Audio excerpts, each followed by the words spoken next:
दर्शकहरू सामाजिक सञ्जालमा अहिले आयुष र एलिजाको काण्डले भने निकै नै चर्चा मचाइरहेको छ। सामाजिक सञ्जाल निकै नै तातिरहेको छ। सामाजिक सञ्जालमा भने निकै नै तहल्का मचाइरहेको छ।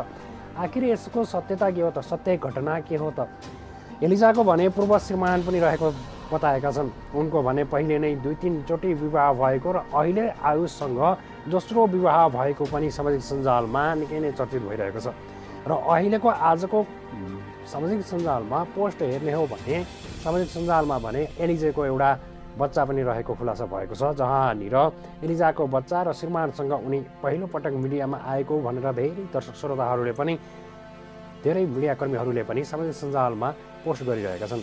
तर यसको सत्यता के हो त? के साँच्चै तपाईँलाई लाग्छ त कि एलिजाको बच्चा छ र यदि बच्चा हुन्थ्यो भने उनले आजसम्म किन लुकाइन् त? यदि एलिजाको साँच्चीकै बच्चा हुन्थ्यो भने उनले भने आजसम्म लुकाउनु त थिएनन् होला। कुनै न कुनै त कारणले भने बच्चा बाहिरिन्थ्यो होला। आजसम्म यतिका 2-3 वर्षसम्म आखिर लुकाउनुको कारण के थियो र हो त? तपाईँलाई के कस्तो लाग्छ? कृपया आफूलाई जस्तो लाग्छ त्यस्तै तलको कमेन्ट बक्समा कमेन्ट गरिदिनु होला। यता आयुषलाई भने सबैभन्दा ठुलो धोका भएको छ। उनी भन्छन् म यस्तो हुनै सक्दैन भनेर उनी पहिले पनि डिप्रेसनमा पुगेका छन् र यति बेला भने झन्भन्दा झन् ठुलो आयु भने आयुषलाई झन्भन्दा झन् ठुलो झट्का लागिरहेको छ। तपाईँलाई के कस्तो लाग्छ? कृपया आफूलाई जस्तो लाग्छ त्यस्तै तल कमेन्ट बक्समा प्रतिक्रिया व्यक्त गर्न भने नछुटाउनु होला।